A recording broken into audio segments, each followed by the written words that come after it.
یہ کس قسم کے مولوی صاحب جو ہے نا وجود میں آنا شروع ہو گئے جو 50 روپے لا کے بہن کو کوئی چیز خرید کے دے رہے. طلبہ کی بیچاروں کی آمدنیں کم ہوتی ہیں, کچھ وظیفے بھی کم, اور ابا سے جیب خرچی پہ ہی چل رہے ہوتے ہیں. خون نکلا, وضو ٹوٹ گیا. تو وہ جو قاری صاحب تھے نا, انہوں نے بڑا سخت, کیونکہ میں موجود تھا وہاں پہ, بڑا سخت لہجہ استعمال کیا اپنی ماں کے بارے میں, سامنے ہی ان کے کہا کہ مسائل کا پتہ وتا ہوتا نہیں ہے اور فتوے دینا شروع کر دیتے ہیں.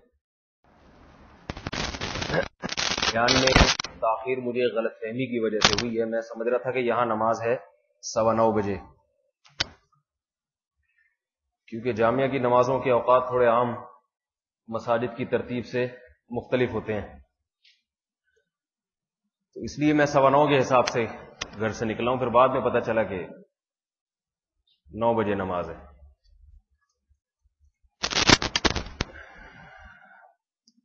حضرت استاد صاحب کی طرف سے اور جامعہ کے بڑوں کی طرف سے حکم تھا بیان کے لیے. عوام میں میرے بیانات بہت زیادہ ہوتے ہیں, آپ حضرات کو معلوم ہے, لیکن وہاں بیان کرتے ہوئے مجھے شرم نہیں آتی, ذرا سی بھی, ذرا بھی شرم نہیں آتی.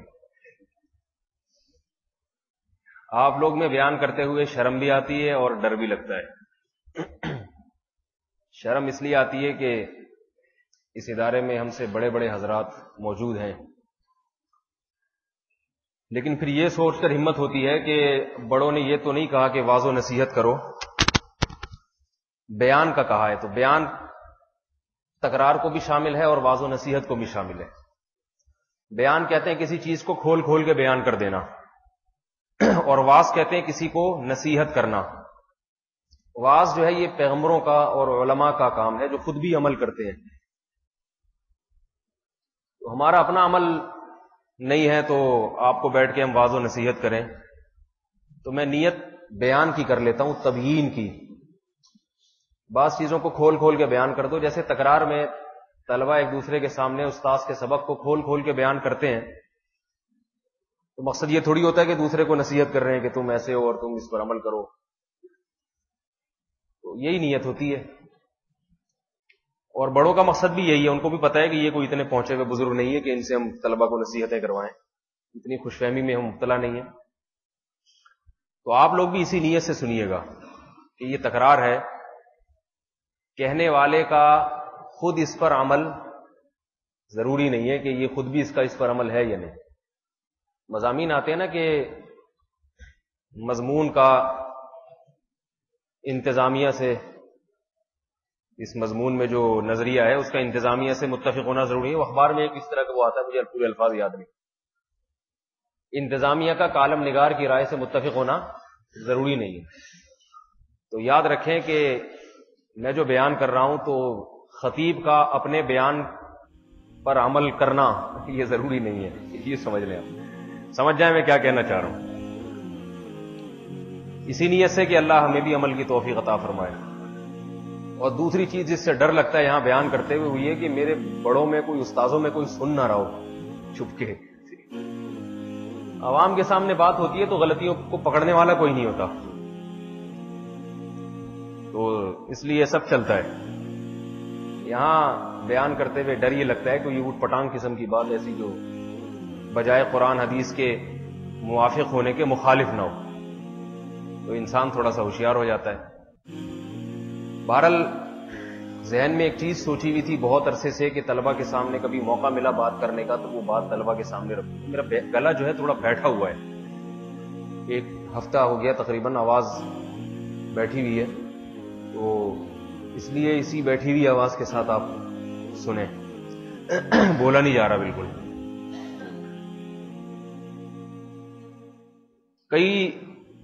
کافی عرصے سے ایک بات تھی کہ موقع ملا تو طلبہ کے سامنے وہ بات رکھوں گا. وہ بات یہ تھی کہ ہمارے طلبہ میں اور خود ہم میں رشتہ داروں کے ساتھ حسن سلوک کے معاملے میں کافی کوتاہی ہے. ایک دفعہ حضرت استاد صاحب نے بھی اس پر تنبیہ فرمائی, اور اساتذہ کو حکم دیا کہ اگر کوئی استاذ اس بارے میں کوئی تصنیف لکھیں صرف صلہ رحمی کے بارے میں، رشتہ داروں کے کیا حقوق ہیں، والدین کے، بھائی بہنوں کے، ترغیب دی.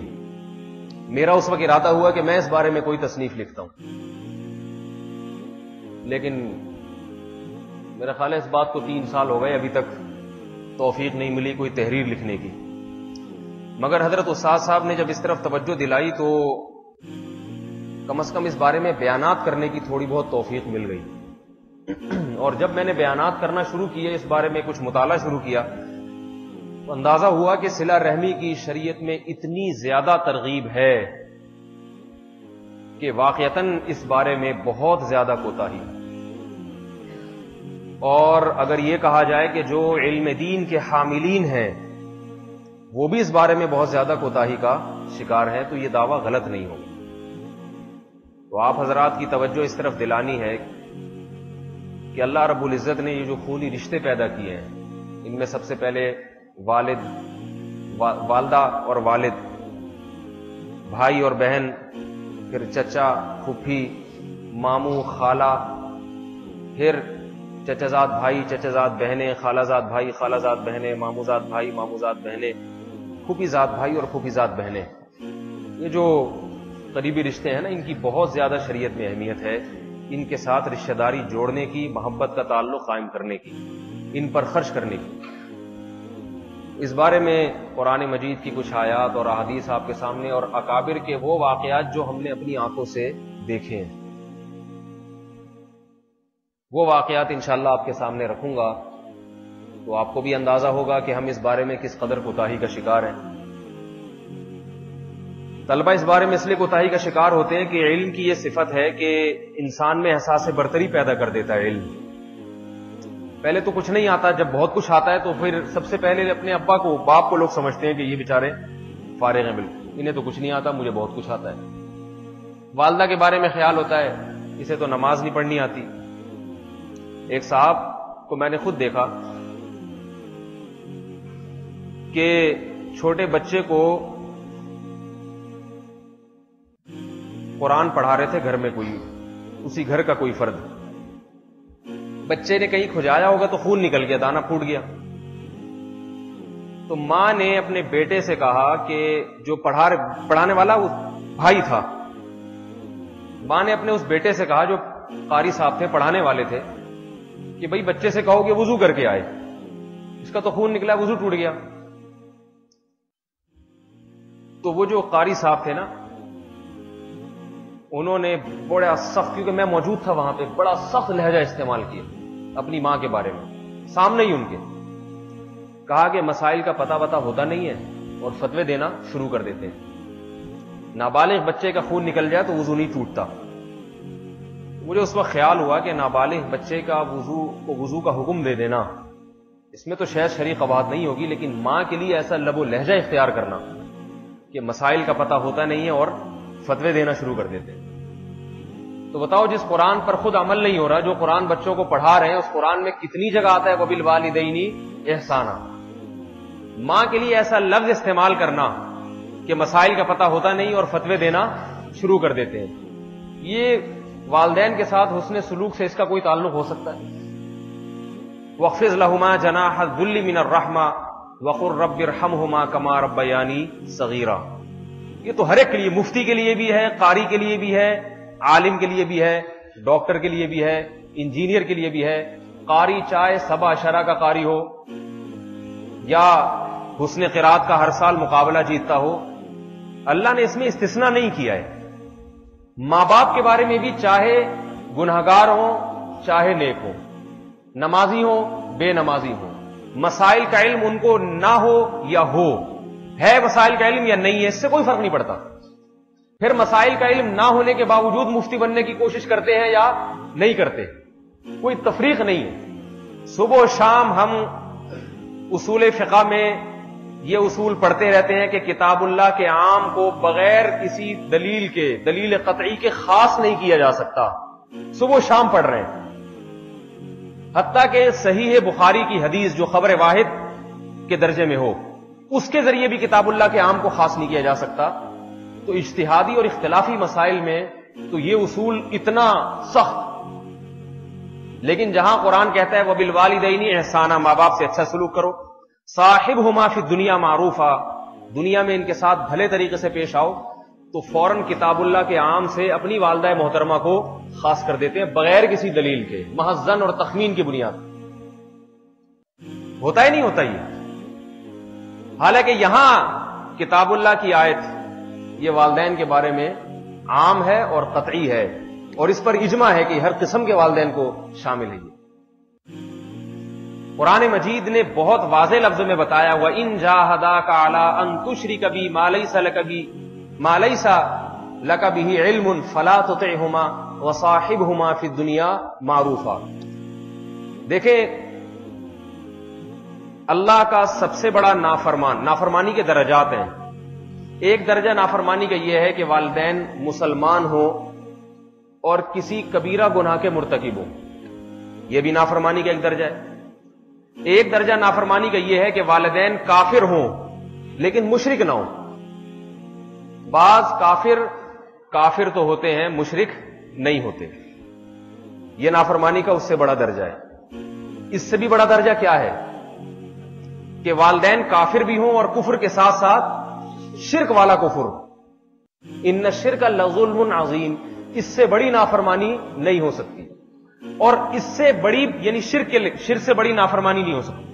اور نافرمان ہونے کا اس سے بھی بڑا درجہ کیا ہے کہ مشرک ہونے کے ساتھ ساتھ دوسرے کو شرک کی تبلیغ بھی کرتا ہو، یہ اس سے بھی بڑا نافرمان۔ اور اس سے بھی بڑا نافرمان وہ ہے جو دوسرے کو شرک کی صرف تبلیغ نہ کرتا ہو زبانی، بلکہ شرک پر اپنے قول اور عمل کے ذریعے مجبور بھی کرتا ہو۔ اس سے بڑا اللہ کا باغی اور نافرمان کوئی ہو سکتا ہے؟ تو قرآن نے والدین کی وہ قسم بیان کی، ان نافرمان والدین کی قسم بیان کی جن سے زیادہ اور ان سے بڑی نافرمانی کا دنیا میں کوئی تصور ممکن نہیں ہے۔ اتنے بڑے نافرمان والدین کا ذکر کر کے قرآن کیا کہہ رہا ہے وَصَاحِبْهُمَا فِي الدُّنْيَا مَعْرُوفًا۔ تو اب تعویل کا دروازہ بند کر دیا۔ میرے خیال ہے بات سمجھ میں نہیں آ رہی شاید آپ کو۔ اکثر کہتے ہیں نا، آپ ایک صاحب کو میں نصیحت کر رہا تھا کہ بھئی تمہارے والد ہیں، ان کے بارے میں ایسا تبصرہ نہ کیا کرو۔ کہہ رہے ہیں آپ کو پتہ نہیں ہے کہ میرے والد کس قسم کے آدمی ہیں۔ مجھ سے کیا کہنے لگے، مولوی صاحب آپ کو پتہ نہیں ہے کہ میرے والد کس قسم کے آدمی ہیں۔ تو میں نے یہی تقریر ان کے سامنے کر دی، میں نے کہا اس سے زیادہ بری قسم دنیا میں والدین کی نہیں پائی جا سکتی کہ اللہ کی ذات کے ساتھ کسی کو شریک کریں، جس خدا نے بنایا، جس رب نے پیدا کیا، اور اس پیدا کرنے میں اس رب کے ساتھ کوئی شریک نہیں ہے، اپنے محسنین کے ساتھ اتنی بڑی نافرمانی خدا کے ساتھ، اللہ کے ساتھ، کہ غیر اللہ کو اللہ کے ساتھ شریک کر لیا اور اس شرک پر اپنی اولاد کو مجبور بھی کر رہے ہیں۔ تو اس قسم سے زیادہ خراب قسم والدین کی نہیں پائی جاتی۔ آپ کے والد اس سے نیچے درجے کی قسم میں ہی ہوں گے، اس قسم میں نہیں ہوں گے۔ تو جب ان والدین کے ساتھ حسن سلوک کا حکم ہے اور دنیا میں بھلائی کا حکم ہے، تو آپ اپنے باپ کو کیسے مستثنا کر سکتے ہو اس سے؟ تو یاد رکھیے یہ ہمارے لیے بھی ہے۔ والدہ کا حق تو شریعت میں حسن سلوک کے معاملے میں باپ سے 3 گنا زیادہ ہے۔ ہم نے اپنے بڑوں سے سنا کہ بعض طلباء استاذوں کا تو احترام کرتے ہیں، آج کل تو وہ بھی تقریباً ختم ہی ہو گیا ہے، لیکن پھر بھی کچھ تھوڑی اس یونیورسٹیوں کالجوں سے بہرحال پھر بھی کافی بہتر ہے۔ لیکن فرمایا کہ اتنا والدین کا نہیں کرتے، والدین کا نہیں کرتے۔ ایک مرتبہ ایک طالب علم نے حضرت مفتی ابو لبابہ صاحب سے چھٹی مانگی، 4 مہینے ہو گئے تھے ان کو۔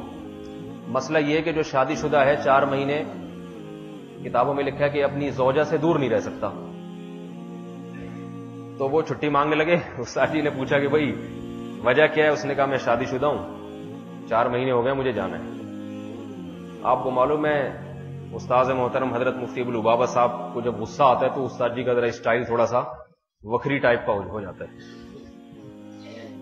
استاد جی نے بڑے غصے سے فرمایا، وہ پورے الفاظ تو میں نقل نہیں کر سکتا کیا فرمائے، اس کا خلاصہ اور مفہوم بیان کر رہا ہوں، صحیح ہے؟ وہ الفاظ مجھے ابھی تک اچھی طرح یاد ہیں، لیکن وہ نہ میں افورڈ کر سکتا ہوں نہ آپ لوگ افورڈ کر سکتے ہیں۔ استاد جی نے فرمایا کہ اللہ کے بندے، ٹھیک ہے تجھے بیوی یاد آ رہی تھی، لیکن اس پر عنوان والدین کی زیارت کا لگا دیتا تو بڑی اچھی بات۔ والدین کے ساتھ زوجہ رہتی ہے، تو اگر یہ کہہ دیتا 4 مہینے ہو گئے اپنے والدین سے دور ہوں، میرا دل چاہ رہا ہے کہ میں اپنے والدین کی زیارت کے لیے ایک دفعہ چلا جاؤں، اور والدین بھی تو چاہتے ہیں نا ہماری اولاد آئے ملنے کے لیے۔ ٹھیک ہے، دل کسی اور چیز کا کر رہا ہے، بیوی سے ملاقات کا دل چاہ رہا ہے،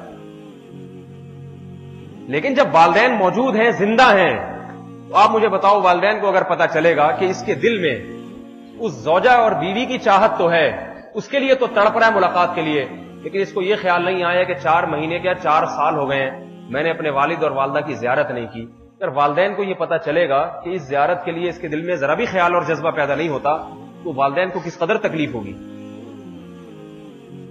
تو عنوان اور لیبل کم از کم اس پہ اچھا لگا لے۔ ہونا تو یہ چاہیے کہ والدین کی زیارت کا دل زیادہ چاہے، غیرت مند کا تو حساب کتاب ایسا ہی ہوتا ہے، لیکن اگر اتنی غیرت نہیں ہے، اتنی شرم نہیں ہے، اتنا حوصلہ نہیں ہے، تو کم از کم اس غلط بات کو زبان پہ تو نہ لے کر آئے۔ تو مجھے وہ بات اچھی طرح یاد رہ گئی، اور میں نے استاد محترم حضرت مفتی لبابہ صاحب کی اس بات کو بہت مواقع پر لوگوں کے سامنے بیان کیا ہے، کیونکہ یہ ہر گھر میں یہ چیز پیش آتی ہے۔ ایک صاحب میرے پاس آئے، کہنے لگے کہ میں شادی ہوئی ہے میری نہیں تو اپنی زوجہ کے لیے میں کچھ ہدیے لے کے جاتا ہوں، تحفے تحائف، کوئی پھل فروٹ۔ پہلے کبھی توفیق نہیں ہوتی تھی کہ والدین ہیں گھر میں تو چلو 1 درجن کیلے لے آئیں، گھر میں 1 درجن کینو لے آئیں۔ کہہ رہے میرے والدین کو بھی اس سے تکلیف ہوتی ہے کہ ہمیں تو پوچھتا نہیں تھا اور بیوی کے لیے یہ چیزیں لے کر آتا ہے۔ تو ان کا کہنے کا مطلب یہ تھا کہ اس کے والدین بہت غلط کر رہے ہیں، اور مجھے وہ سمجھ رہا تھا کہ مفتی صاحب ہیں تو یہ صحیح بتائیں گے اور کہیں گے کہ دیکھو بیوی کا حق ہے اور یہ تو اس کا حق بنتا ہے۔ تو مجھے ایک سوال ذہن میں یہ پیدا ہوا کہ اس قسم کے لوگوں کے حالات آج کل معاشرے میں چل رہے ہیں۔ یہ چیز بھی مولوی صاحب سے پوچھ رہا ہے وہ، حالانکہ یہ کوئی پوچھنے کی چیز ہے۔ تھوڑی دیر کے لیے تصور کر لے کہ میرا بیٹا جوان ہو جائے، جس کو میں کھلا پلا کے جوان کروں، ساری زندگی اس کی تعلیم پہ، اس کے خرچوں پہ، اس کے ضروری خرچوں پہ خرچ کرتا رہوں، اور جس دن اس کی شادی ہو جائے اس دن سے ہمیشہ اپنی زوجہ کے لیے تو پھل فروٹ لے کر آتا ہے، اپنے والدین کو نظر انداز کر دیتا ہے۔ میرا دل چاہ رہا تھا میں اس سے کہوں کہ آپ کے کیا جذبات ہوں گے اور آپ پہ کیا گزرے گی۔ تو ماحول کا اثر پڑتا ہے، ظاہر ہے یہ ماحول جب باہر ہے تو ہم بھی اسی ماحول کے میں رہنے والے لوگ ہیں، اس سے ہم بھی متاثر ہوتے ہیں۔ تو آپ کو چاہیے کہ آپ ایسی چیزوں سے متاثر ہونے کے بجائے آپ شریعت کی تعلیمات پر عمل کریں اور اپنا اثر لوگوں پر ڈالیں، اپنا اثر لوگوں پر ڈالیں۔ اور اپنا اثر لوگوں پر کیسے ڈالا جاتا ہے؟ جب تک آپ کا عمل نہیں ہوگا، لوگ آپ کی زبان سے کبھی متاثر نہیں ہوں گے، بات یاد رکھیں۔ میں اپنا ایک واقعہ آپ کو سناتا ہوں۔ ایک مرتبہ حضرت استاد صاحب نے، تقریباً 2.5-3 سال پرانی بات ہے، اساتذہ کی مجلس سے حضرت استاد صاحب نے فرمایا کہ میرا معمول ہے کہ میں صبح اٹھتے ہی صحیح بخاری کھولتا ہوں، اور میں نے عزم کیا ہوتا ہے کہ جو حدیث سامنے آئے گی اس پر کم از کم 1 دفعہ ضرور عمل کروں گا۔ فرمایا کہ میں نے حدیث کھولی تو حدیث بخاری کی تھی، اس کے الفاظ یہ تھے: من احب ان یبسط له رزقه وینسأ له فی اثره فلیصل رحمه۔ جو شخص یہ چاہتا ہے کہ اللہ اس کے رزق میں برکت دے اور اس کی عمر میں برکت دے، اسے چاہیے کہ اپنے رشتہ داری کو جوڑ کے رکھے، اس کو عمل کرنا تھا۔ تو فرمایا کہ میرے ذہن میں خیال آیا کہ میں اب اس حدیث پر فوری طور پر کیسے عمل کروں۔ فرمایا میرے پاس 25,000 روپے رکھے ہوئے تھے کسی ضرورت سے، بہت شدید ضرورت تھی، وہ اس کی تفصیل میں جانے کی بھی حاجت نہیں ہے۔ تو فرماتے ہیں مجھے خیال آیا کہ میرے بڑے بھائی حضرت مولانا عبد الکریم صاحب کو بھی وہی ضرورت ہے، تو میں نے سوچا کہ میں اپنی ضرورت کو قربان کر دوں اور یہ رقم ان کو دے دوں۔ یہ بڑے دل گردے کی بات ہوتی ہے کہ جب انسان کے پاس وہی رقم ہو، اس کے علاوہ کوئی دوسری نہ ہو، اور دوسرے کو اپنی ذات پر ترجیح دے دے۔ حضرت صاحب فرماتے میں نے اپنے بڑے بھائی صاحب کو وہ رقم دے دی ہدیے کے طور پر۔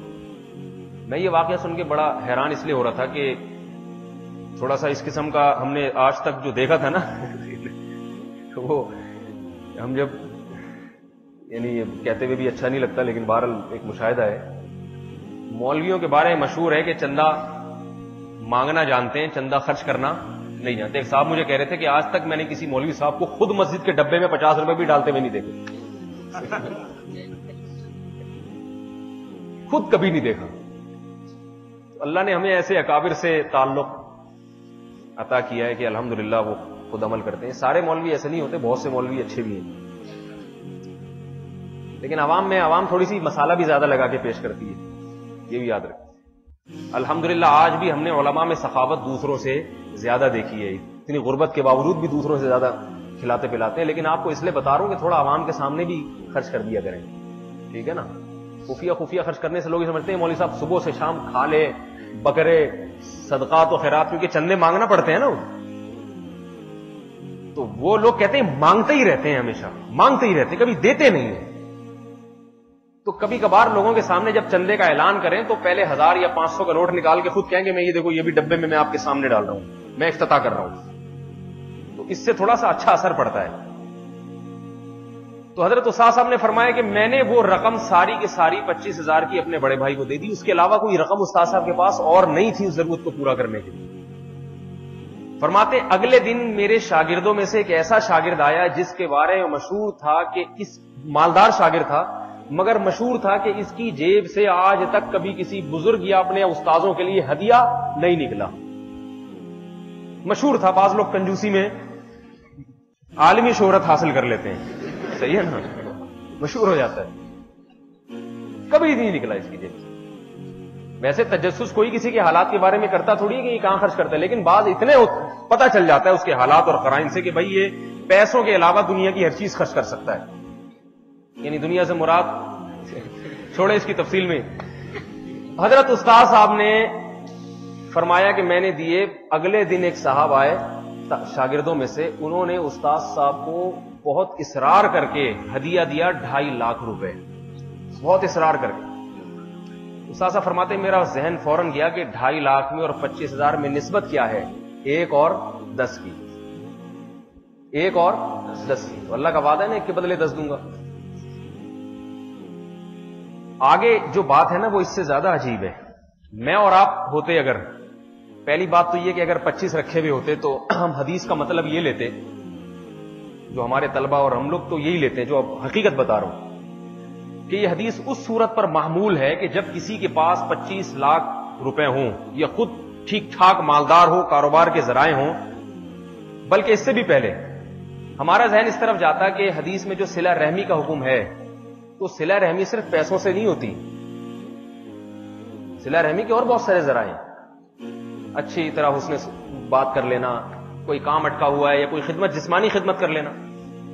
لیکن اگر آپ احادیث کا مطالعہ کریں گے تو حدیث میں دیکھیں گے نا, جہاں بھی صحابہ کو صلہ رحمی کا حکم دیا گیا تو صحابہ نے فوراً پیسہ خرچ کیا ہے. میں ابھی انشاءاللہ کچھ حدیثیں آپ کو سناؤں گا کہ صحابہ کرام صلہ رحمی کا کیا مطلب سمجھتے تھے. جب رشتہ داری کو جوڑنے کا حکم, فوراً اپنے رشتہ داروں پہ جا کے صدقہ کرتے تھے, فوراً صدقہ کرتے تھے. آج صدقے کے علاوہ ہم سب کچھ کرنے کے لیے تیار ہیں. پیسے سے, دولت سے محبت اتنی ہے, پیسہ نہیں خرچ کرتے. یاد رکھو جیسے مشہور ہے نا کہ دنیا میں ہر کام پیسے سے ہوتا ہے, مشہور ہے یا نہیں؟ اللہ بھی پیسے کے بغیر راضی نہیں ہوتا, یہ خوب یاد رکھیں. قرآن سے یہی پتہ چلتا ہے. اللہ بھی جب ہی راضی ہوتے ہیں جب اللہ کو خوش کرنے کے لیے پیسہ خرچ کیا جائے, کیونکہ اللہ کو معلوم ہے کہ اللہ نے انسان کے دل میں پیسے کی محبت بہت زیادہ رکھی ہے, چاہے غریب ہو چاہے امیر ہو. لہذا جب تک یہ اپنی محبوب چیز مجھے خوش کرنے کے لیے خرچ نہیں کرے گا تو اس کی علامت ہے کہ اس کے دل میں دولت کی محبت میری محبت سے زیادہ ہے. تو رشتہ داری اگر جوڑنی ہو تو اس جوڑنے کا جو سب سے اعلیٰ طریقہ ہے اور سب سے مؤثر طریقہ ہے وہ یہ کہ رشتہ داروں پہ پیسہ خرچ کیا جائے. ممکن ہے آپ سوچیں ہمارے پاس تو ہے نہیں, تو بھائی جتنا ہے اتنا کر دو, 10 روپے دے دو کسی بھائی کو, کسی بہن کو 10 روپے دے دو. ویسے ہی وہ بھی حیران ہو کہ ممکن ہے بے ہوش ہو جائے کہ یہ میرا بھائی مولوی. یہ حقیقت بتا رہا ہوں, ہمارے حالات ابھی ایسے بن چکے ہیں. میں یہ جو واقعہ کی تکمیل میں انشاءاللہ کچھ ایسی چیزیں آئیں گی, ایسے بن چکے ہیں کہ وہ اگلا حیران ہوتا ہے یہ ہو کیا گیا. آج تک تو ہم نے ان سے یہی سنا تھا کہ ابو 50 روپے مل جائیں گے, بڑے بھائی سے کبھی 100 روپے مل جائیں گے, بڑی بہن سے 100 روپے مل جائیں گے, ہمیشہ یہی سنا ہے. یہ کس قسم کے مولوی صاحب جو ہے نا وجود میں آنا شروع ہو گئے جو 50 روپے لا کے بہن کو کوئی چیز خرید کے دے رہے. طلبہ کی بیچاروں کی آمدنیں کم ہوتی ہیں, کچھ وظیفے بھی کم, اور ابا سے جیب خرچی پہ ہی چل رہے ہوتے ہیں. اس جیب خرچی میں سے تھوڑا بہت نکال کے کچھ خرچ کر دیا کرو. دوستوں میں بھی تو کبھی کبھار خرچ کر دیتے ہیں نا, چائے وائے پلا دیتے ہیں کبھی کبھار, تو بھائیوں پہ بھی خرچ کر دیا کرو. تو میں یہ بتا رہا ہوں, ہم اگر ہوتے تو ہمارے ذہن میں پہلی بات کیا آتی, جب ہم حدیث اول تو کھولتے ہی نہیں بخاری کی حدیث. ہم طلبہ اگر بخاری کی حدیث کھولتے ہیں نا تو ترکیبیں حل کرنے کے لیے تو کھولتے ہیں, صحیح ہے نا. ایک دفعہ استاد صاحب فرما رہے تھے کہ حدیث میں آتا ہے من کان یؤمن باللہ والیوم الآخر فلیکرم جارہ, کہ جو اللہ اور آخرت کے دن پر ایمان رکھتا ہے وہ اپنے پڑوسی کا اکرام کرے, ہے نا حدیث. اسی طرح حدیث میں آتا ہے وہ شخص مومن نہیں کہ جو خود پیٹ بھر کے سوئے اور اس کا پڑوسی بھوکا ہو. فرمایا ہمارے طلبہ کے سامنے جب یہ حدیث آئے گی نا دور حدیث میں یا اس سے پہلے آثار یہ ریاض الصالحین میں, مشکات میں جب اس قسم کی حدیثیں آتی ہیں, تو اگر اس میں فقہی احکام ہیں تو پھر یہ اختلاف چلتا ہے, امام شافعی کی اس بارے میں یہ رائے ہے, امام ابو حنیفہ کی یہ رائے ہے, ہر ایک کے یہ دلائل, اس میں وہ مسئلہ بس اسی میں الجھ کے رہ جاتا ہے. اور اگر وہ فضائل سے متعلق ہوگی تو پھر اس کی ترکیبی لحاظ سے من کانا جو ہے نا, من اس میں موصول ہے اور متضمن ہے, من اس میں موصول ہے, مبتدا ہے, معنوی طور پہ مرفوع ہے, آگے اس کا صلہ اور متضمن ہے شرط کے معنی کو, اس قسم کی ترکیبیں ہو جائیں گی. صاحب نے فرمایا کہ ان تمام باتوں کا پڑوسی کو کوئی فائدہ نہیں ہے. کوئی ہے فائدہ؟ کوئی فائدہ ہے؟ حالانکہ اللہ کے نبی نے جو یہ کچھ ارشاد فرمایا تھا اس کا مقصد یہ تھا کہ کسی مسلمان کا پڑوسی بھوکا نہ رہے. مگر ہم یہ تمام حدیثیں پڑھ لیتے ہیں سندوں کے ساتھ, پڑوسی پھر بھی بھوکا کا بھوکا ہی ہوتا ہے. کوئی فائدہ ہوا اس کا؟ تو پہلی بات تو یہ کہ ہمارے سامنے جب یہ حدیث آتی نا کہ من احب ان یبسط له رزقه وینسأ له فی اثره فلیصم رحمہ, تو بسط یبسط بسطن نصر سے ہے, یہ بحث ہوتی. ینسأ له فی اثره, یہ اثری ہی ہے, یہ اسری ہی ہے, اس بارے میں بحث ہوتی. اس کا مطلب کیا ہے؟ پھر تقدیر کا مسئلہ چھیڑا جاتا. ینسا کا مطلب عمر بڑھا دی جاتی ہے, تو سوال پیدا ہوتا ہے, اشکال مقدر کا جواب ہے یہاں پہ, صحیح ہے نا. سوال پیدا ہوتا ہے کہ عمریں تو پہلے سے لکھی ہوئی ہیں, مقدر ہیں, وہ تو نہ گھٹ سکتی ہے. لا یستقدمون ساعۃ ولا یستاخرون, قرآن کہہ رہا ہے جب وقت آئے گا تو نہ ایک سیکنڈ آگے نہ ایک سیکنڈ پیچھے. تو تقدیر کا مسئلہ, پھر اس اشکال مقدر کا جواب کہ تقدیر کی دو قسمیں, ایک تقدیر معلق, ایک تقدیر مبرم, ہے یا نہیں. تو یہاں تقدیر معلق میں تبدیلی مراد ہے, مبرم میں تبدیلی مراد نہیں. پھر مبرم کسے کہتے ہیں؟ ابرما یبرمی, برامن سے نکلا ہے, کسی چیز کو مضبوط کر دینا, یہ رسی بانٹنے سے نکلا ہے. ساری بحث ہو جائیں گی, مگر نہ بھائی کو فائدہ ان بحث کا, نہ بہن کو فائدہ, نہ باپ کو فائدہ, نہ ماں کو فائدہ.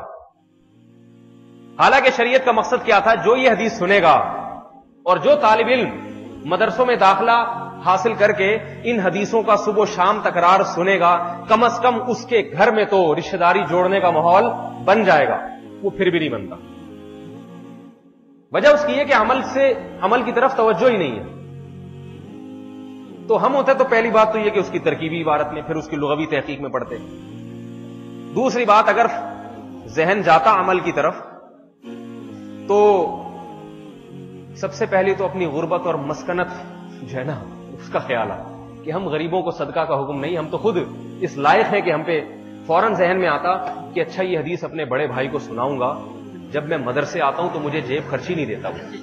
یہ ذہن میں, یہ میرے بھی ذہن میں یہی چیزیں آتی ہیں, جو صحیح بات بتا رہا ہوں, اس لیے مجھے جو ہے نا یہی چیزیں آتی ہیں کہ فوراً ذہن میں آئے گا اپنے بڑے بھائی کو میں یہ حدیث سناؤں گا اور اس کو پتا چلے گا کہ عام رشتہ داروں پہ خرچ کرنے کا جب یہ ثواب ہے, وہ تو ویسے ہی زندہ رہنے کے لیے پتہ نہیں کیا کیا کھاتا ہے, تو میں اس کو بتاؤں گا بھائی تو چھوٹا بھائی ہے, اس پہ خرچ کر, دیکھ تیری اللہ عمر میں کیسی برکت دے.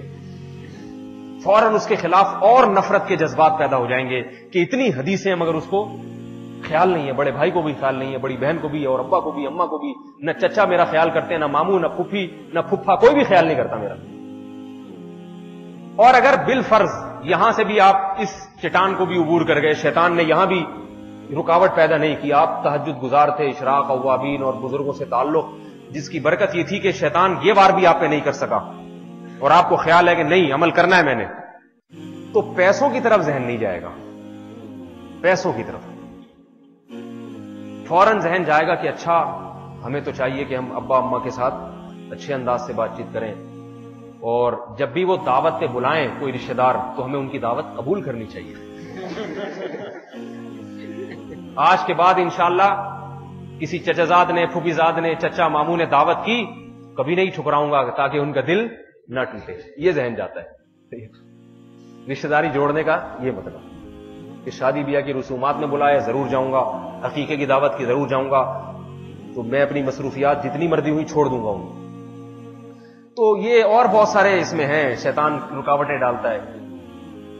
بہت ہی خوش قسمت ہوتے ہیں وہ لوگ جو یہ تمام رکاوٹوں کو توڑ کے پیسہ خرچ کر دیں. پیسہ صحیح ہے نا.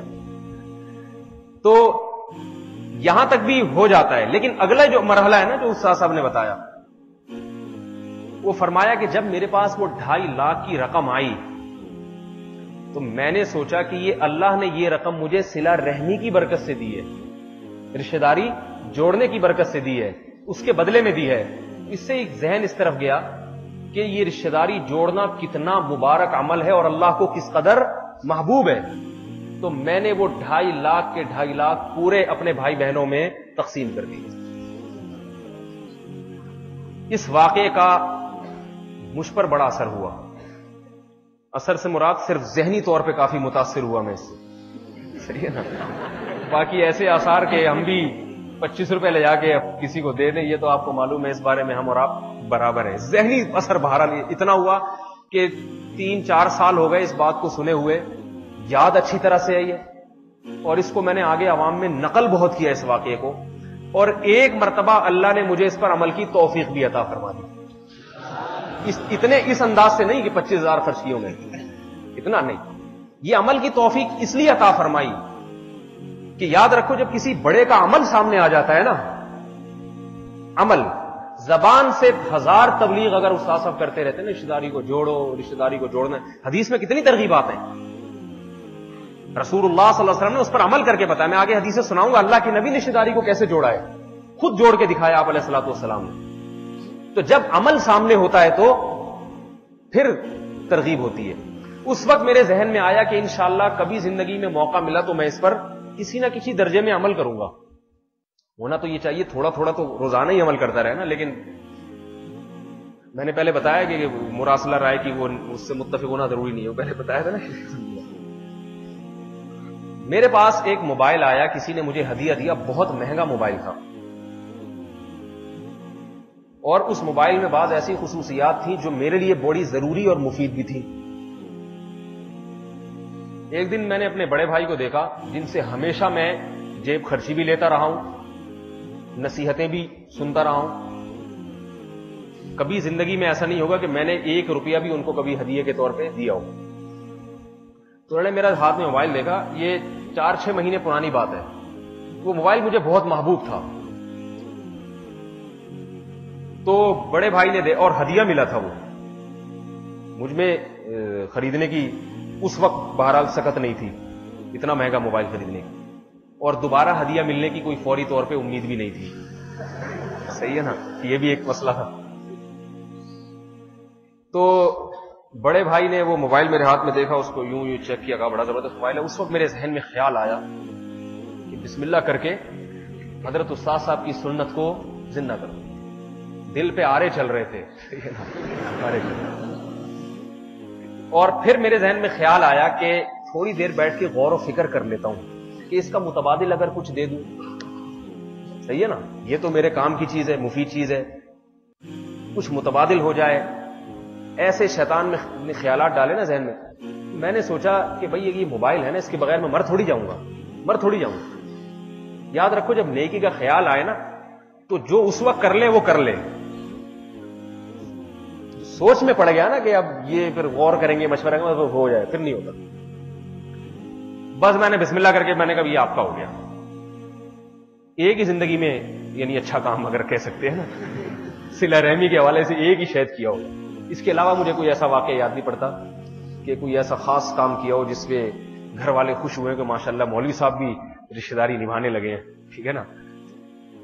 کیونکہ ہم نے بھی طلب علمی کے زمانے میں اپنے بڑے بھائیوں سے پیسے لیے ہی ہیں، دیے کبھی نہیں. اور طلب علمی کے بعد جب وظائف شروع ہو گئے تو بھی الحمدللہ لیتے ہی ہیں کہ بھائی وہ ذرا تھوڑا سا خرچہ زیادہ ہو گیا ہے، اس لیے 1000 روپے مل جائیں گے. اسی طرح ہی ہوتا رہا. وہ دیتے بھی الحمدللہ، اللہ ان کی عمر میں برکت دے. تو یہ میں نے ہمت کر کے ان کو دے دیا.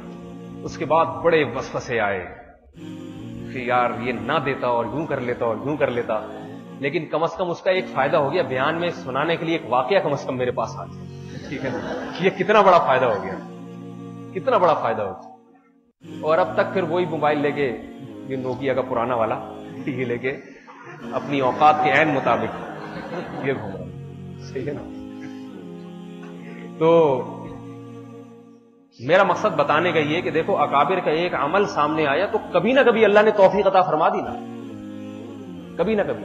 تو آپ اگر اپنے گھر میں جا کے صلہ رحمی پر تبلیغ کرو گے اور کبھی نہ کبھی کوئی ایسا عمل ان کے سامنے کر دو گے, تو پھر آپ کے اس بیان کی اور اس واز کا ان پہ اثر ہوگا, محبت پیدا ہوگی کہ یہ لوگ طلبہ ماشاءاللہ کیا سیکھ کے آتے ہیں, رشتہ داری کو کیسے جوڑتے ہیں آپس میں.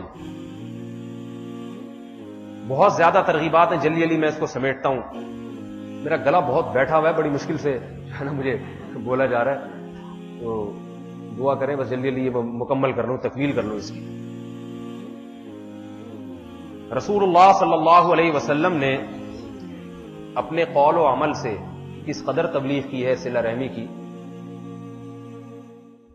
قرآن مجید کی جب یہ آیات نازل ہوئی, لن تنالوا البر حتى تنفقوا مما تحبون, کہ تم نیکی کی حقیقت کو ہرگز اس وقت تک نہیں پہنچ سکتے جب تک اپنی محبوب چیزوں کو اللہ کی راہ میں خرچ نہ کرو.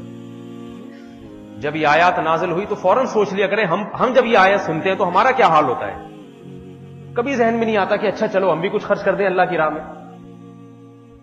جب یہ آیات صحابہ پہ نازل ہوئی تو صحابہ کرام میں سے سب کو خیال آیا کہ ہم بھی کچھ کریں.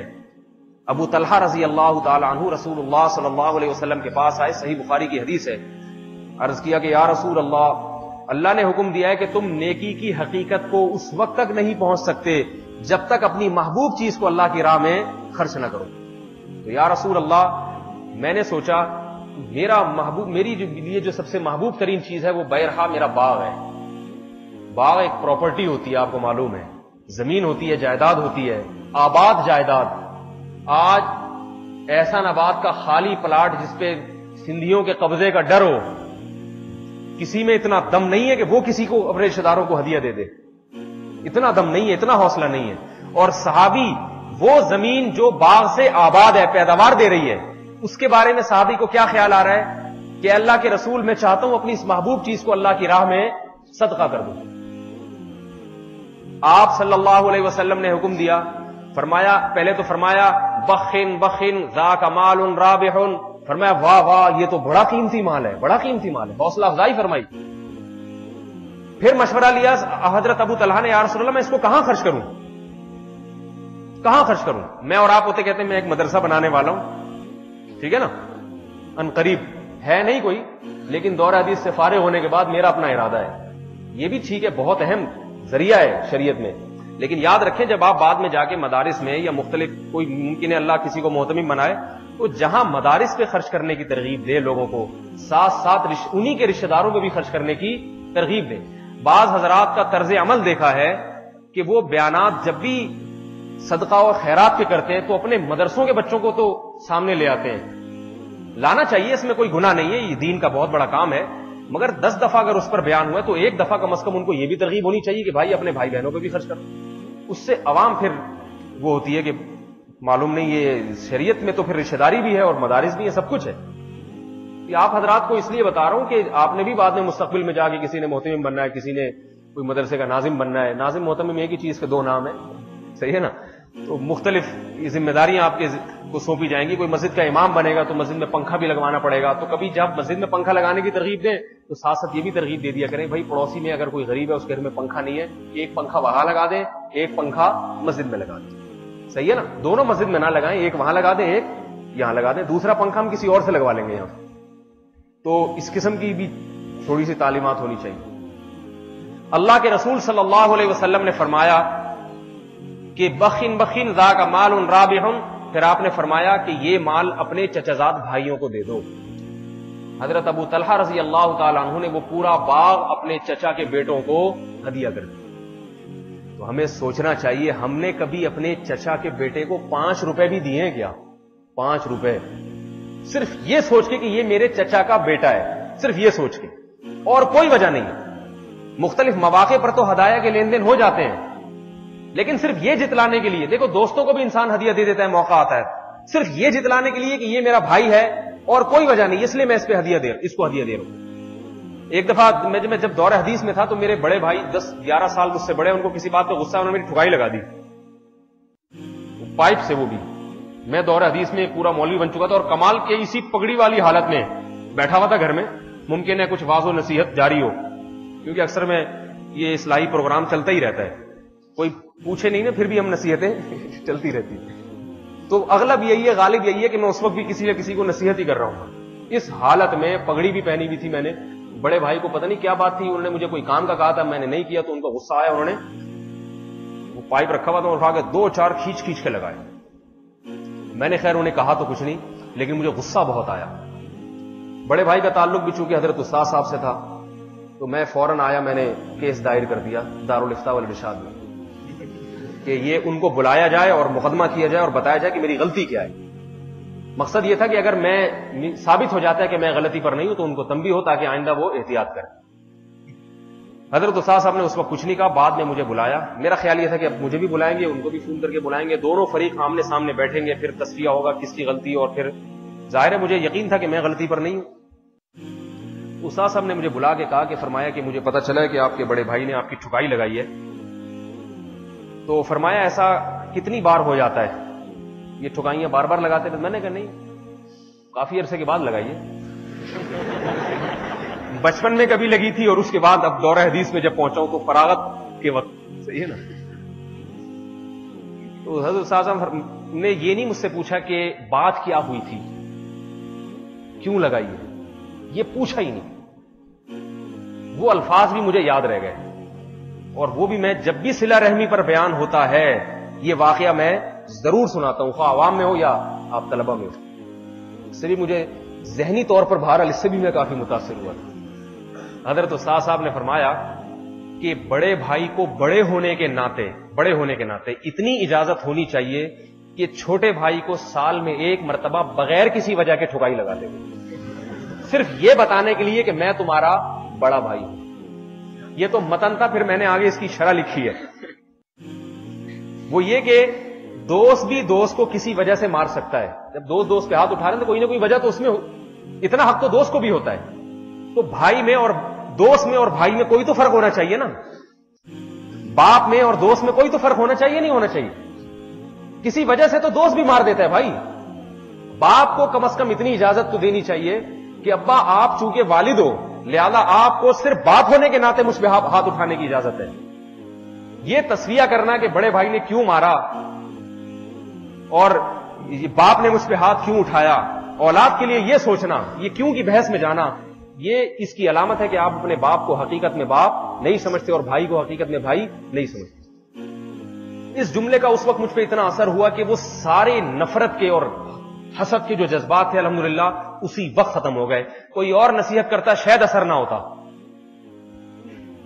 لیکن ایک اکابر کی نصیحت میں اللہ نے ایک برکت رکھی ہے، فوراً وہ جذبات ختم ہو گئے۔ اور جب یہ معاملہ ٹھنڈا ہو گیا تو میں نے اپنے بڑے بھائی کو یہ واقعہ سنایا بھی۔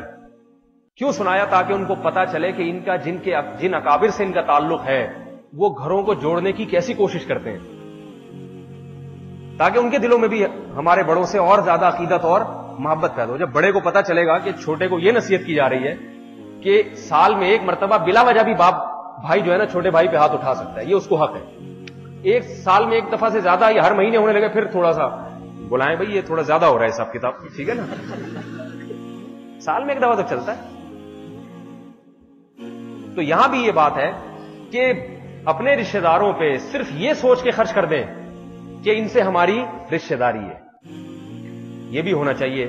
اللہ کے نبی نے حضرت ابو طلحہ رضی اللہ تعالیٰ عنہ کو حکم دیا اور حضرت ابو طلحہ نے وہ باغ اپنے چچا زاد بھائیوں میں تقسیم کر دی۔ ایک مرتبہ رسول اللہ صلی اللہ علیہ وسلم نے، یہ صحیح بخاری کی حدیث ہے، خواتین میں بیان کیا صلہ رحمی کا اور صدقے کا۔ عبداللہ بن مسعود رضی اللہ تعالی عنہ کی زوجہ بھی وہاں تھی، وہ گھر آئیں، انہوں نے حضرت عبداللہ بن مسعود اپنے شوہر سے کہا کہ اللہ کے نبی صلی اللہ علیہ وسلم نے حکم دیا ہے خرچ کرنے کا، اور تو میں حضرت عبداللہ بن مسعود بہت غریب تھے، مسکین تھے، تو میں چاہتی ہوں کہ میں آپ پہ خرچ کروں، تو کیا مجھے اس پہ ثواب ملے گا؟ آپ یہ مسئلہ رسول اللہ صلی اللہ علیہ وسلم سے پوچھ کے مجھے بتا دیں۔ عبداللہ بن مسعود رضی اللہ عنہ نے فرمایا کہ خود ہی پوچھ لو، میں نہیں پوچھتا۔ ان کو شرم آئی کہ میں اپنے بارے میں پوچھوں کہ میں اپنی بیگم سے پیسے لے لوں یا نہیں لوں، حیا تھی، غیرت تھی۔ فرمایا کہ نہیں، اپنی زوجہ سے فرمایا تو ہی جا کے پوچھ۔ ان کی زوجہ کا نام تھا زینب۔ فرماتی ہے میں آئی رسول اللہ صلی اللہ علیہ وسلم کے پاس مسئلہ پوچھنے کے لیے، دروازے پہ کھڑی ہوئی تو اور بھی انصار کی کچھ عورتیں یہی مسئلہ پوچھنے کے لیے آئی تھی۔ صحابہ میں بیچارے اکثر غریب مسکین، تو ان کی بیویوں کو اگر کچھ ملتا تو کہتی چلو باہر خرچ کرنے سے بہتر اپنے شوہری کو کچھ کھلا دو۔ آج کل معاملہ الٹا ہے، وہ کہتے ہیں غریب ہو نا تو وہ تانے دیتی ہیں اس کو، یہ غریب ہے کیوں تو، پہلے یہ بتا ہوا کیوں، بجائے اس کے کہ اپنے ابا سے کچھ ادھار مانگ کے اپنے شوہر کو دے دیں کہ چلو بیچارہ غریب مسکین ہے، ابو اس کے ساتھ تعاون کر لیں۔ وہ کہتے ہیں یہ غریب ہونا اس کے لیے بہت بڑا جرم ہے بیچارے کے لیے۔ تو وہ حضرت زینب رضی اللہ تعالی عنہ دروازے پہ کھڑی ہوئی، حضرت بلال آئے، اور کچھ خواتین اور بھی تھیں، یہی مسئلہ پوچھنے کے لیے آئی تھی ہم اگر اپنے شوہروں پہ خرچ کریں تو ہمیں ثواب ملے گا یا نہیں ملے گا۔ اچھا، انہوں نے یہ بھی پوچھا کہ شوہروں پہ اور ان کی زیر کفالت جو یتیم بچے ہیں ان پہ خرچ کریں۔ یہ صحیح بخاری کی حدیث ہے، اس میں یتیم بچوں کا بھی ذکر ہے۔ اس سے اندازہ لگاؤ صحابہ اتنے غریب ہونے کے باوجود بھی یتیم بچوں کی کفالت کرتے تھے۔ اس کے طریقے یا تو بیوہ عورت سے شادی کی، اس کے یتیم بچے پالے، یا اپنا بھائی مر گیا اس کے بچے پال لیے۔ اندازہ لگائیں جن لوگوں کے نام لینے والے ہم، حب صحابہ پہ کانفرنس بھی ہو رہی ہیں اور جو ہے نا وہ صحابہ پہ بیانات بھی ہو رہے ہیں، اچھی باتیں ہونے چاہیے، لیکن جن صحابہ کا نام لینے والے ہیں تو خود تھوڑا سوچنا چاہیے اس معاملے میں ان کی زندگی سے ہماری زندگی کو تھوڑا بہت بھی میچ کرتی ہے کیا؟ اتنی غربت کے باوجود یتیم بچے رکھے ہوئے۔ تو حضرت بلال رضی اللہ تعالی عنہ دروازے پر آئے۔ حضرت زینب عبداللہ بن مسعود کی زوجہ نے ان سے کہا کہ جاؤ نبی علیہ السلام سے پوچھو کہ کچھ خواتین آئی ہیں اور یہ پوچھ رہی ہیں کہ ہم اگر اپنے شوہروں پر اور ان کے یتیم بچوں پر خرچ کریں تو کیا ہمیں صدقے کا ثواب ملے گا؟ اور یہ بھی کہا کہ نام نہیں بتانا، وہ چاہ رہی تھی اپنے شوہروں کی غربت اور مسکنت جو ہے نا وہ چھپی رہے۔ تو حضرت بلال گئے، نبی علیہ السلام نے پوچھا نام پوچھ کے بتاؤ کون ہے؟ پھر نام بتایا کہ زینب۔ آپ نے فرمایا ای الزیانب، زینب نام کی مدینہ میں تو بہت ہیں، کون سی والی زینب؟ تو انہوں نے بتایا کہ ابن مسعود رضی اللہ تعالیٰ عنہ کی زوجہ۔ اللہ کے رسول صلی اللہ علیہ وسلم فرمایا جاؤ زینب سے کہو کہ تم نے اگر اپنے شوہر پہ خرچ کیا اور ان کے یتیم بچوں پہ خرچ کیا تو تمہیں 2 اجر ملیں گے، ایک صدقے کا اور ایک رشتہ داری کو جوڑنے کا۔ تو جب بھی آپ صدقات و خیرات میں بیانات سنیں فوراً ذہن کس طرف جانا چاہیے؟ سب سے پہلے کون ہے خرچ کرنے کے لیے؟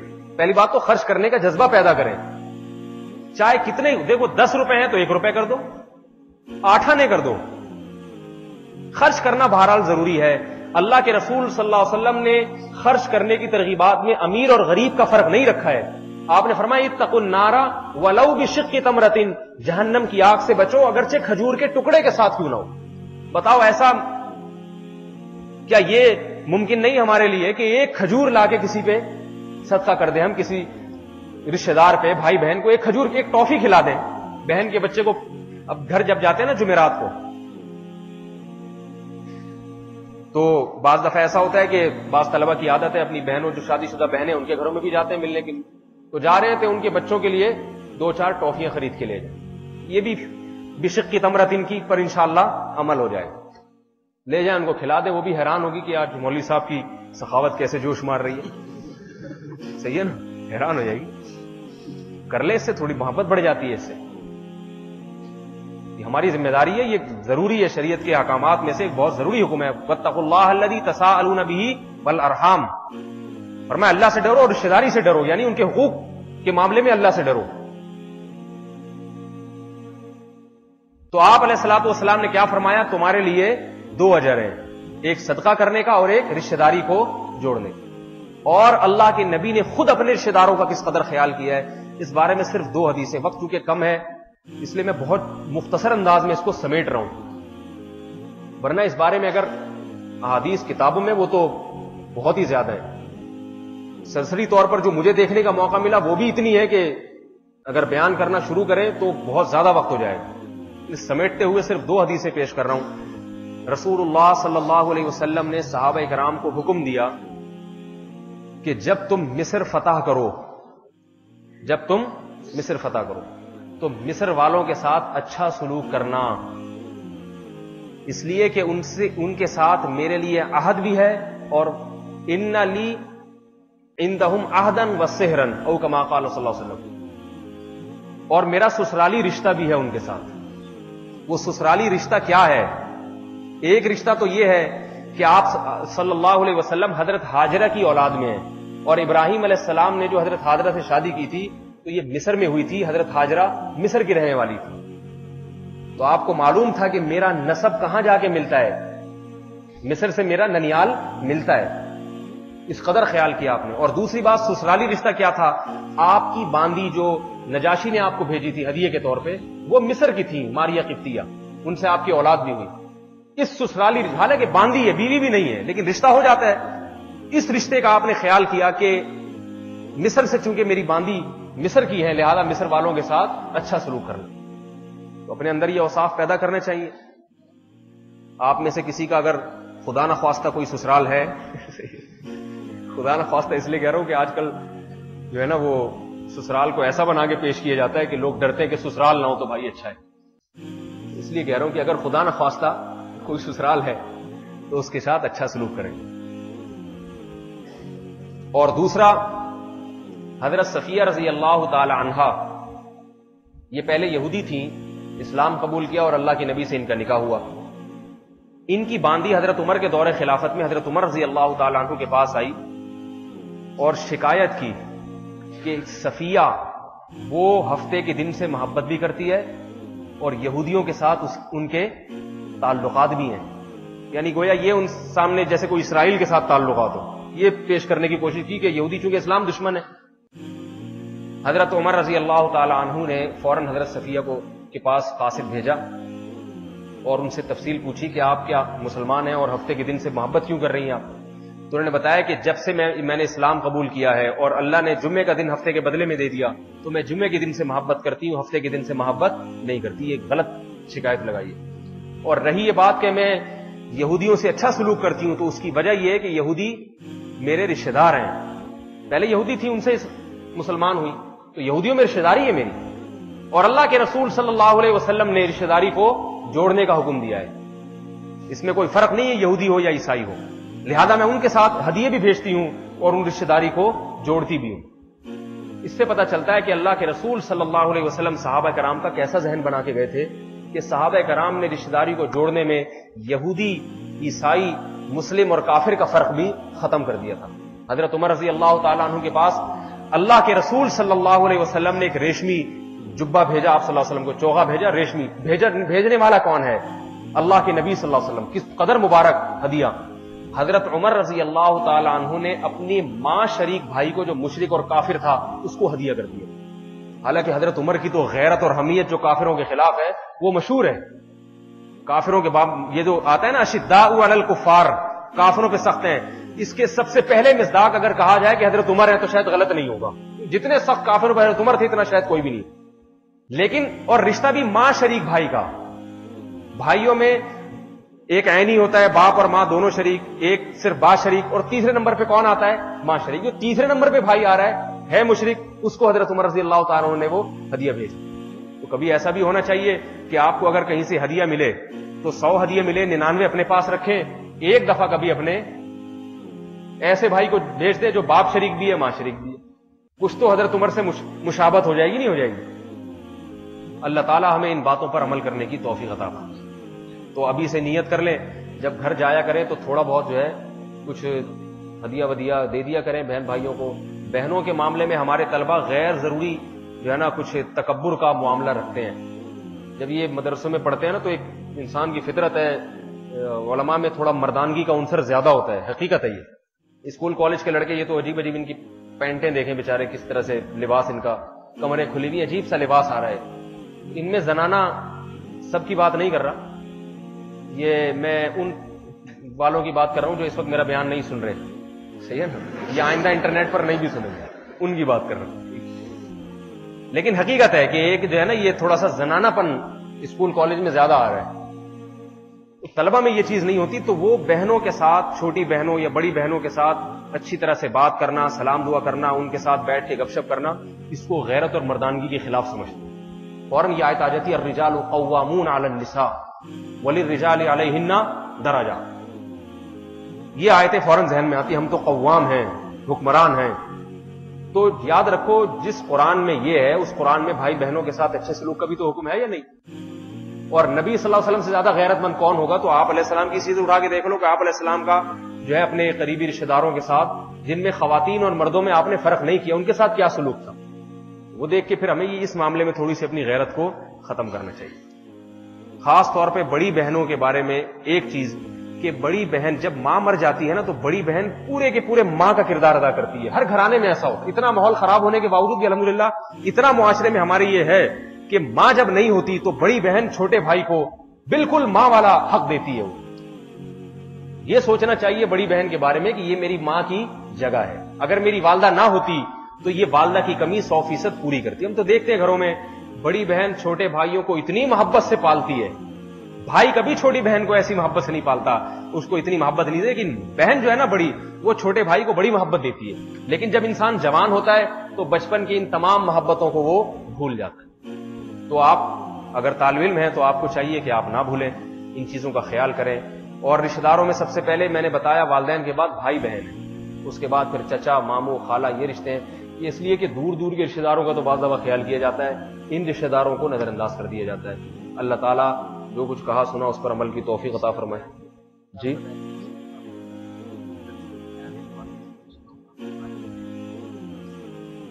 یہ کسی نے سوال کیا کہ پچھلی دفعہ بیان میں آپ نے مدرسے میں آنے کی وجہ کا وعدہ کیا تھا، بتائیں گے، لیکن بتائی نہیں کہ میں مدرسے میں کیسے آیا.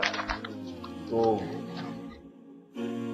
اگلی دفعہ صحیح انشاءاللہ. صحیح ہے نا، وقت کافی زیادہ ہو گیا ہے اور گلا میں نے جیسے بتایا بالکل بیٹھ گیا میرا، بولا نہیں جا رہا. جی فرمائیے.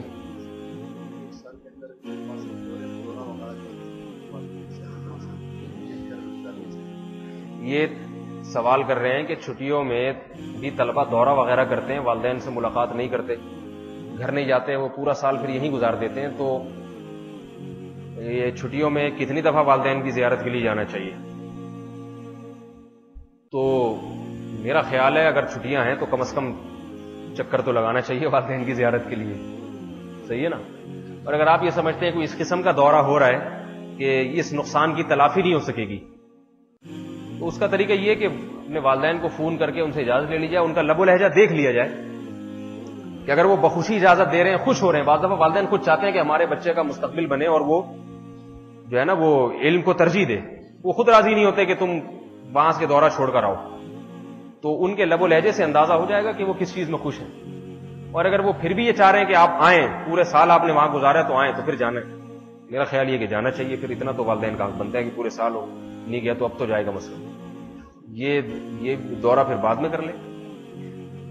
ایک صحابی نبی علیہ الصلوۃ والسلام کے پاس آئے، مشہور حدیث ہے جہاد کے لیے جانے کے لیے. آپ نے فرمایا احی والداک، تمہارے والدین زندہ ہیں؟ فرمایا ہاں. فرمایا ففیہما فجاہد، انہی میں رہ کے جہاد کرو، ان کی خدمت کر کے. بہرحال اس میں ایک الگ فقہی بحث ہے کہ یہ کن صورتوں پر محمول ہے، جب جہاد فرض عین ہو، فرض کفایہ، وہ تمام تفصیلات الگ، وہ اپنی جگہ درست ہے، میں اس کو چھیڑ نہیں رہا بھی. لیکن کم از کم اتنی بات تو پتہ چلتی ہے کہ جہاد جب فرض کفایہ ہو، فرض عین نہ ہو، اور والدین کی خدمت کرنے والا کوئی دوسرا نہ ہو، تو اللہ کے رسول صلی اللہ علیہ وسلم نے والدین کے حق کو مقدم کیا ہے. جہاد جیسے عمل کو بھی چھوڑا جا سکتا ہے تو دورے کیوں نہیں چھوڑے جا سکتے؟ لیکن اس کا مدار اس پر ہے. اچھا یہاں ایک آخری بات یہ جو ذہن سے نکل گئی تھی کہ آپ حضرات جو دور ہیں اور موبائل کا استعمال بھی طلبہ ماشاءاللہ بہت زیادہ کرنے لگے. یہ ماشاءاللہ میں طنز کے طور پہ کہہ رہا ہوں، کہیں آپ اس کو پکڑ کے بیٹھ جائیں. تو اس میں ایک بات کا خیال کیا کریں، گھر میں خیر خیریت بھی معلوم کر لیا کریں. رسول اللہ صلی اللہ علیہ وسلم نے فرمایا، مسند بزار کی حدیث ہے، بل الارحام ولو بالسلام، رشتہ داری کو تر کرو. یہ تر کے لفظ میں بھی ایک حکمت علماء نے بیان کی ہے. سیراب کرو رشتہ داری کو. علماء نے لکھا یہ سیرابی سے اس لیے کہ سیراب ہمیشہ زمین کو کیا جاتا ہے، کھیتی کو، جس سے پھول بوٹے اور مختلف پھل پیدا ہوتے ہیں. تو اللہ کے نبی نے یہ تر کرنے کا لفظ اس سے استعمال فرمایا کہ رشتہ داری کو جب جوڑا جاتا ہے تو اس سے بہت ساری خیریں پھلوں کی، بہت سارے پھل خیروں کی صورت میں پھوٹتے ہیں، بہت برکتیں ظاہر ہوتی ہیں. تو آپ نے فرمایا کہ جیسے کھیتی کو کسان سیراب کرتا ہے نا، تو رشتہ داری کو بھی سیراب پیسوں کے ذریعے، دعوتوں کے ذریعے، اچھے سلوک کے ذریعے سیراب کرتے رہو. اس کا نتیجہ کیا نکلے گا؟ اس سے بہت ساری خیریں پھوٹیں گی، بہت ساری بھلائیاں اس سے پھوٹیں گی. تو آپ علیہ السلام نے فرمایا کہ ولو بالسلام، کچھ نہیں کر سکتے تو سلام کر کے رشتہ داری کو جوڑ دیا کرو. اب جیسے آپ لوگ یہاں بیٹھے ہیں، خدمت نہیں کر سکتے بھائی بہنوں کی، والدین کی، تو ایک فون کر لیا، بھائی کو فون کر لیا. وہ حیران ہوگا بھائی کیسے، کہ وہ ویسے ہی میں نے کہا آپ کی خیر خیریت معلوم کر لوں، کافی دن ہو گئے بات چیت نہیں کی. خوش ہو جاتا ہے اس سے انسان. تھوڑی سی حال احوال پوچھ لیے تو یہ بھی ایک رشتہ داری جوڑنے کا بہت اچھا طریقہ ہے. بہن کو فون کر لیا، بھائی بڑی بہن کو فون کر لیا، چھوٹی بہن کو فون کر کے خیر خیریت معلوم کر لی، خوش ہو جائے گی بیچاری.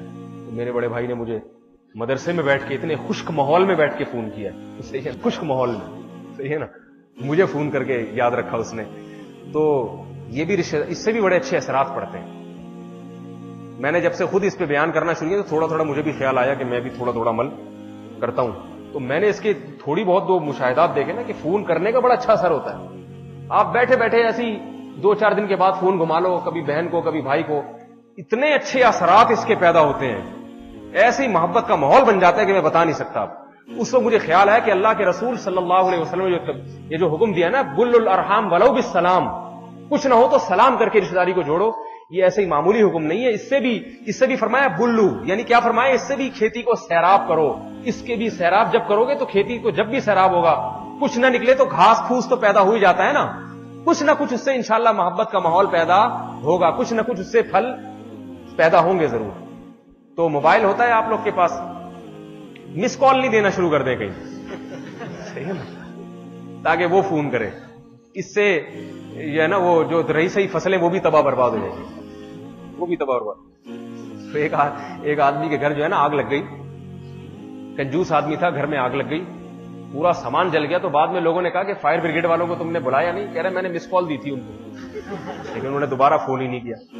تو مس کالوں پہ نہ چلائیں، وہ پریشان ہو جائیں گے. بیلنس ہے تو فون کریں، ورنہ پھر صبر کریں، جب اللہ بیلنس دے دے گا تو پھر تھوڑی دیر ان سے بات کر لیں. اللہ تعالیٰ ان باتوں پہ مجھے بھی عمل کی توفیق عطا فرمائے. آپ حضرات پوری جی کیا نہیں، پھر انشاءاللہ سبحانک اللہم و بحمدک، نشہد ان لا الہ الا انت، نستغفرک.